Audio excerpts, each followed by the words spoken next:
നാട്ടിൻപുറങ്ങളിലും മറ്റും സാധാരണയായി കണ്ടുവരുന്ന ഒരു പ്രധാന പ്രശ്നമാണ് വഴിയുടെ പേരിലുള്ള തർക്കം, അല്ലേ? അത് ബന്ധങ്ങളിലുള്ള തകർച്ചയും ശത്രുതയും ഒക്കെ ഉണ്ടാക്കുന്നുണ്ട്. അത്തരം പ്രശ്നങ്ങൾ പരസ്പര സ്നേഹത്തോടെയും വിശ്വാസത്തോടെയും പരിഹരിക്കുന്നതല്ലേ നല്ലത്. യാതൊരു വിധത്തിലുള്ള വിട്ടുവീഴ്ചയ്ക്കും ആരും തയ്യാറാവുന്നില്ലെങ്കിൽ നിയമപരമായ വഴികൾ സ്വീകരിക്കുന്നതായിരിക്കും നല്ലത്. മുമ്പുള്ള പ്രമാണങ്ങളിലൊക്കെ വസ്തു കൈമാറ്റം ചെയ്യുമ്പോൾ വഴിയെക്കുറിച്ച് ചിലപ്പോൾ പ്രത്യേകം പറഞ്ഞിട്ടുണ്ടാകണമെന്നില്ല. വസ്തു ഭാഗം വയ്ക്കുമ്പോഴും അങ്ങനെ സംഭവിക്കാം. ഇതിനെപ്പറ്റി ബോധമുള്ള ചില ആളുകൾ അന്നും ഇന്നും വഴിയെപ്പറ്റി എഴുതി ചേർക്കാറുണ്ട്. ഭൂരിഭാഗം ആളുകളും ഇതിനെക്കുറിച്ച് ആദ്യം ചിന്തിച്ചെന്ന് വരില്ല. ഇനിയെങ്കിലും സ്ഥലം വാങ്ങിക്കുമ്പോൾ വഴിയുടെ കാര്യം നിങ്ങൾ വ്യക്തമായും പ്രമാണത്തിൽ എഴുതി വെക്കണം. സ്കെച്ച് കൂടി ഉണ്ടെങ്കിൽ വളരെ നല്ലത്. അതായത് വഴി രേഖപ്പെടുത്തിയിട്ടുള്ള സ്കെച്ച്. വഴി എന്ന് പറഞ്ഞാൽ എന്താണ് അർത്ഥമാക്കുന്നത്? വഴി എങ്ങോട്ടാണ്? നമ്മുടെ വീട്ടിലേക്കുള്ള വഴി. അതായത് ഒരു പൊതുവഴിയിൽ നിന്നും നമ്മുടെ വീട്ടിലേക്ക് പ്രവേശിക്കുന്നതിന് വേണ്ടി അല്ലെങ്കിൽ നമ്മുടെ സ്ഥലത്ത് പ്രവേശിക്കുന്നതിന് വേണ്ടി ഉപയോഗിക്കുന്ന സ്ഥലമാണ് വഴി. ഈ വഴി പ്രശ്നത്തിനുള്ള പോംവഴി എന്താണെന്ന് നമുക്ക് നോക്കാം. നമ്മുടെ ഭൂമിയിൽ പോകുന്നതിനുള്ള വഴിയെക്കുറിച്ച് ആധാരത്തിൽ പറഞ്ഞിട്ടില്ല എങ്കിലും നമുക്ക് നമ്മുടെ ഭൂമിയിലേക്കോ വീട്ടിലേക്കോ പോയല്ലേ മതിയാകുള്ളൂ.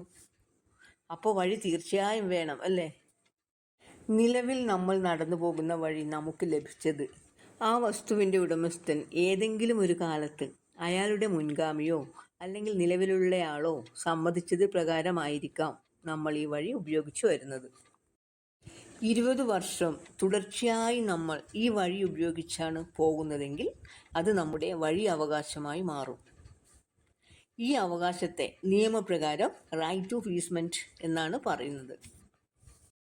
ഈ അവകാശം നിയമം അനുവദിച്ചു തരുന്നതാണ്. നിങ്ങൾ ഉപയോഗിക്കുന്ന വഴി കുറച്ചുകൂടി വലുതാക്കണം എന്നൊക്കെ വിചാരിച്ച് നിങ്ങൾ വലുതാക്കാൻ ശ്രമിച്ചാൽ ആ സ്ഥലം ഉടമയ്ക്ക് നിങ്ങൾക്കെതിരെ സിവിൽ കോടതിയിൽ പോകാം. അതുപോലെ നിങ്ങൾ ഉപയോഗിച്ചു വരുന്ന വഴി വേലി കെട്ടിയോ മറ്റു രീതിയിലോ തടസ്സം സൃഷ്ടിക്കുകയാണെങ്കിൽ നിങ്ങൾക്കും ഉടമയ്ക്കെതിരെ സിവിൽ കോടതിയിൽ പോകാവുന്നതാണ്. ഒരു പ്രധാന കാര്യം പറയട്ടെ. 20 വർഷം ഈ വഴി ഉപയോഗിച്ചിരുന്നത് തർക്കരഹിതമായും സമാധാനപരമായും ഉടമയുടെ അറിവോടുകൂടിയുമായിരിക്കണം. മറ്റൊരു പ്രധാന കാര്യം, സർക്കാർ ഭൂമിയിലൂടെയാണ് വഴി പോകുന്നതെങ്കിൽ ഈസ്മെന്റ് റൈറ്റിനുള്ള കാലപരിധി 20 വർഷമല്ല 30 വർഷമാണ്. പിന്നെ വേറൊരു കാര്യം, ഒരാൾ ഒരു വസ്തു വാങ്ങി വേലി കെട്ടിയതിന് ശേഷം അന്യനാട്ടിൽ പോയി ജോലി ചെയ്ത് 20 വർഷത്തിന് ശേഷം നാട്ടിലെത്തുമ്പോൾ അയൽവാസി വേലി പൊട്ടിച്ച് വഴി സൃഷ്ടിച്ചിട്ടുണ്ടെങ്കിൽ അതിന് ഈസ്മെന്റ് അവകാശം കിട്ടില്ല. കാരണം സ്ഥല ഉടമയുടെ അറിവോ സമ്മതമോ മൗനാനുവാദമോ ഇല്ലാതെയാണ് പ്രസ്തുത വഴി ഉപയോഗിച്ചുകൊണ്ടിരുന്നത് എന്നതുകൊണ്ട് തന്നെ.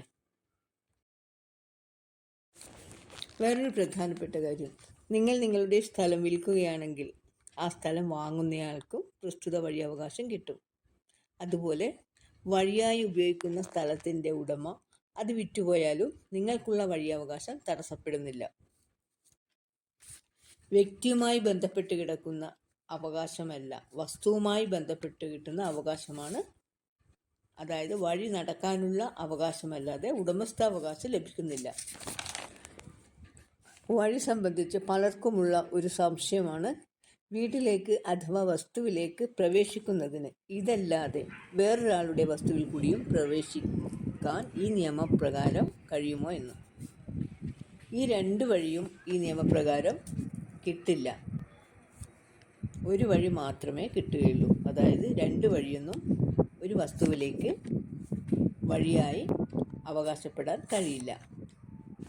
ഈ വഴി സംബന്ധിച്ച് പൊതുവെ ഉണ്ടാകുന്നൊരു സംശയമാണ് ഈ വഴി സ്വന്തം പേരിലാക്കാമോ എന്ന്.